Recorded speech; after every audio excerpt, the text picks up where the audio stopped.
그래서 이제 그럼 어떻게 할 거냐? 제가 이제 간단하게 말씀드리겠습니다. 이게 답은 이거예요. 제가 아까 그 보건대학원 등록금이 아깝지 않았다고 했던 그 공식 중에 하나예요.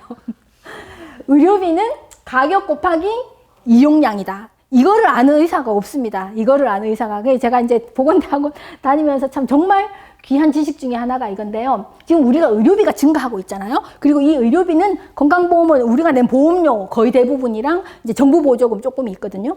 그럼 이거는 고정된 거예요. 근데 보험료 더 내고 싶어 하는 사람은 없잖아요. 그럼 어떡해? 지금 우리가 이게 수가가 낮다 보니 그리고 의료 이용을 관리하지 않다 보니 이 사달이 난 거를 제가 이때까지 보여드렸잖아요. 그러니까 이거를 저수가가 아니라 수가를 올리되 의료 이용량을 줄이면 그러니까 가수요를 없애고 필요한 사람만 가게 하면은 건강보험료를 많이 안 올려도 할 수 있다는 거예요.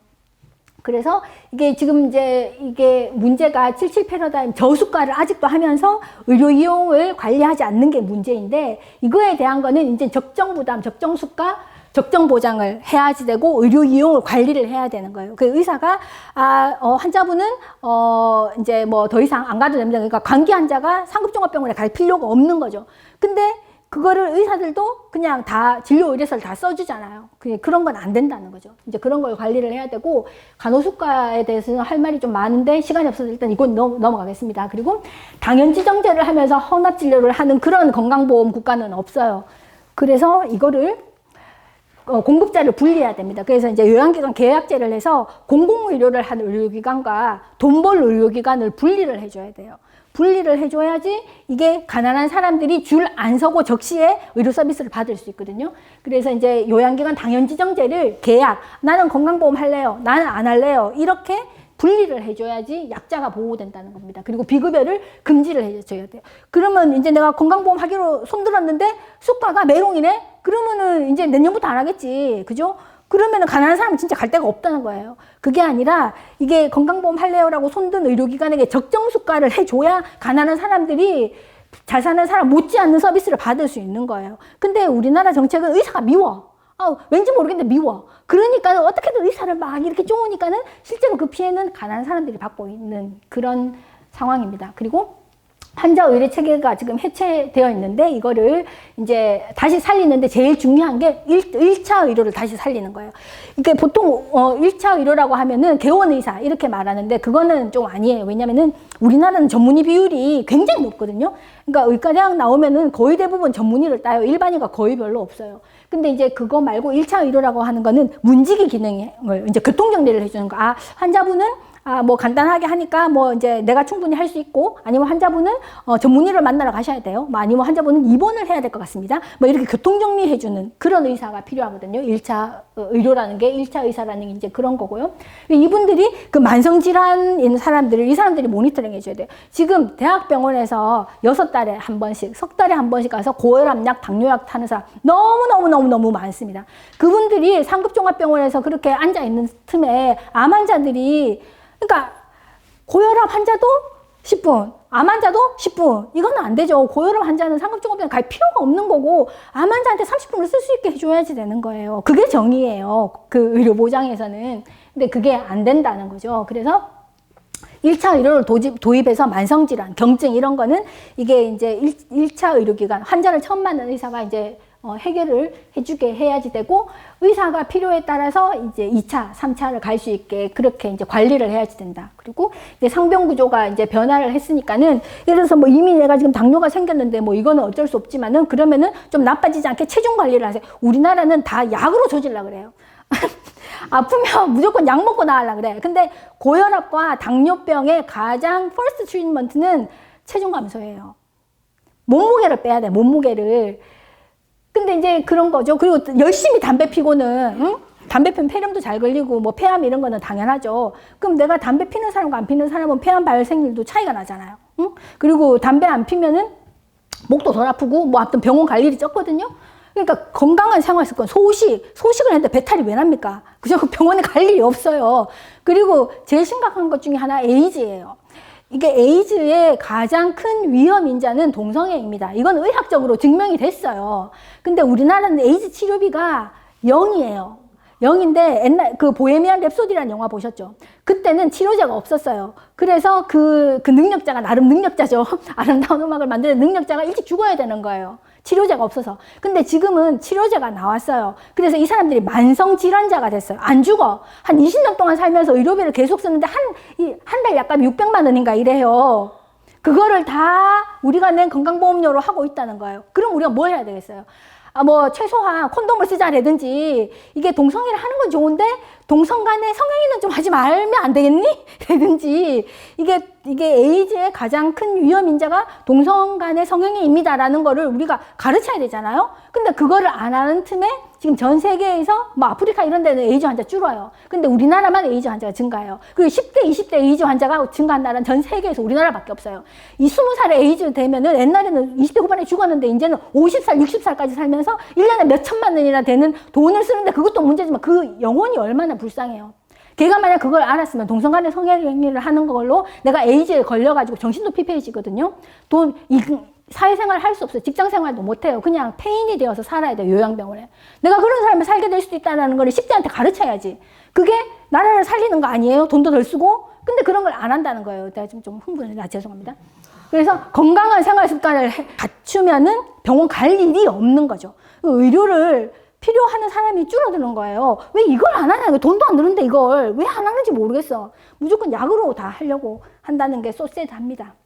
그리고 이제 인구 고령화가 되어서 이게 이제 노인들을 퇴원이 안 되는 분을 병원에 이제 모시려고 하면 안 되고 커뮤니티 케어를 잘해야 되는데, 이것만 해도 하나의 주제이기 때문에 이거는 그냥 넘어갈게요. 지금 최근에 그 커뮤니티 케어를 하려고 하고 있는데, 우리나라의 보건복지부가 지금 하려고 하는 커뮤니티 케어는 그거는 망할 겁니다. 그건 돈만 많이 쓰고 망할 거예요. 그렇게 하면 안 됩니다. 그렇게 하면 안 되고, 언제 기회가 되면은 뭐 이야기를 해드리겠지만, 아무튼 이렇게 대책들이 있습니다.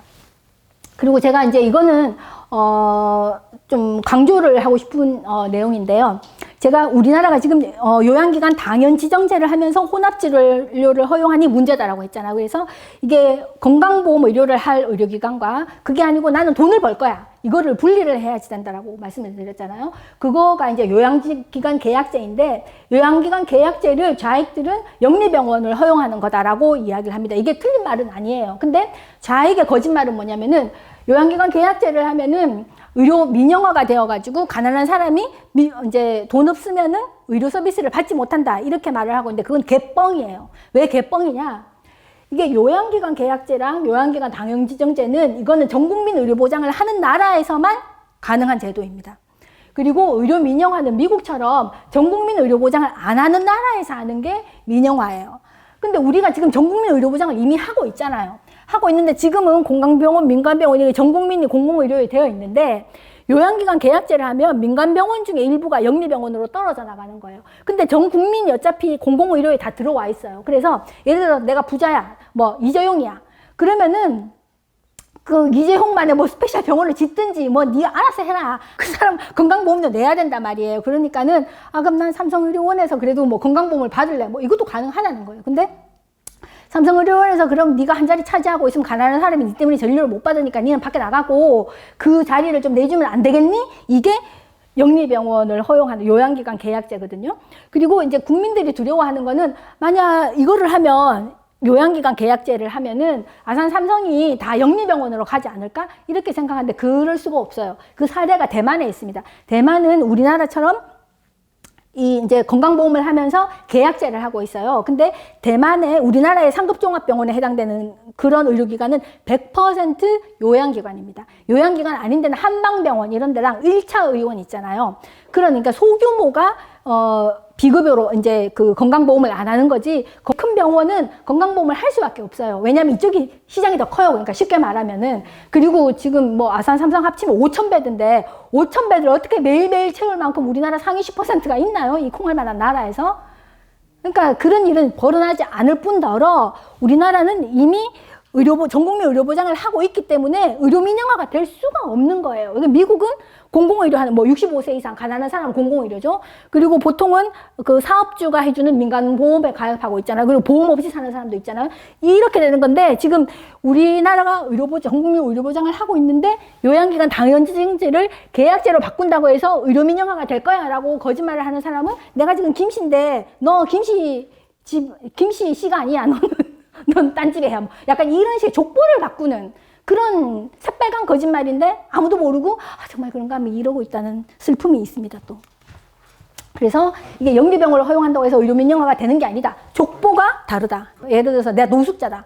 그러면 그 사람 주민등록도 없고 막 그럴 수도 있잖아요. 그런 사람도 예를 들어서 응급적인 치료가 필요하면은 병원 가면 다 해줍니다. 다 해줘요. 왜냐? 전국민 의료보장이잖아요. 그러니까는 본인 부담금을 못 받는 거지 공단에 청구하면 받을 수 있거든요.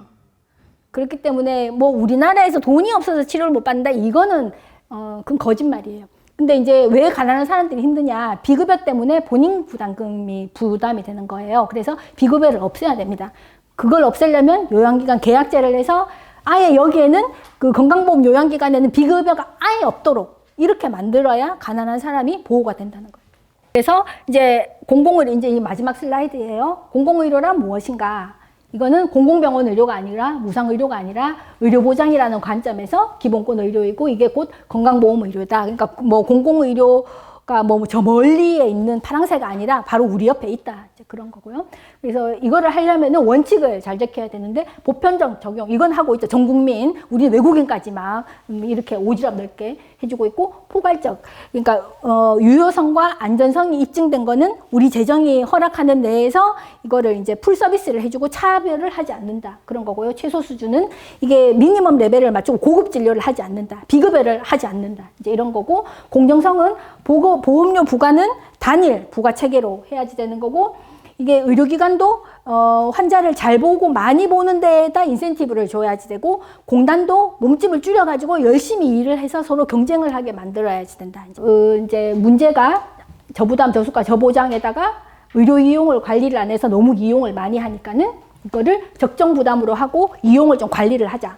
그리고 당연지정제에서 비급여를 허용하면은 가난한 사람들이 이제 힘드니까는 계약제를 하고 비급여를 못하게 하자. 그리고 능력되는 사람은 보험료만 여기다 내고 나가서 놀으라고 하자.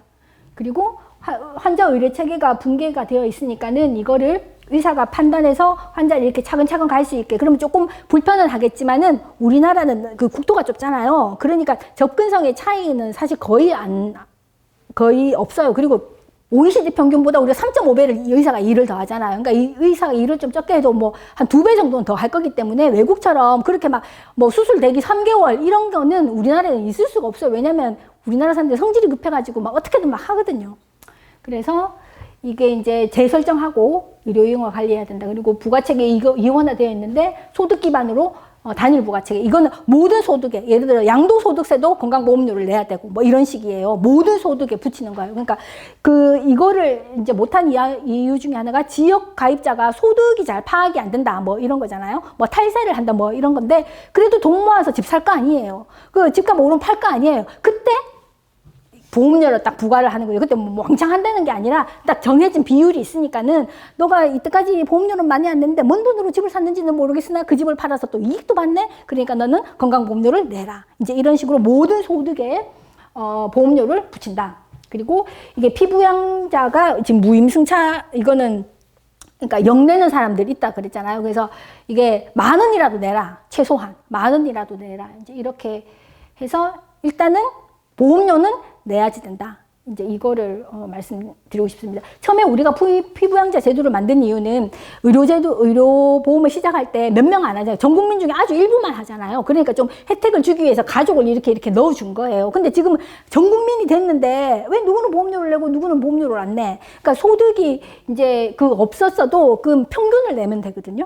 그런 식으로 합니다. 다른 나라들도. 그래서 이제 결론은 딱 이거 2개지만 기억하시면 돼요. 이게는 원래 시장에서 이렇게 있었는데 인위적으로 가난한 사람을 살리기 위해서 인위적으로 이렇게 통제를 하다 보니 공급이 부족하고 수요가 늘어났다. 그러면은 이제 이게 가난한 사람에게 저질의 서비스를 줄 수는 없잖아요. 가난한 사람들도 양질의 서비스를 받아야 된단 말이에요. 그러니까 그 퀄리티를 유지를 하려면은 일단 가수요를 차단을 해야 되고 의사가 판단을 해서 그리고 공급자의 효율을 높여가지고 환자 잘 보고 많이 보는데 그래 너 참 잘한다 인센티브도 좀 주고 이런 식으로 뭔가 이렇게 일할 만나게를 좀 만들어주면은 이게 75가 아니라 80, 85가 된다는 거예요.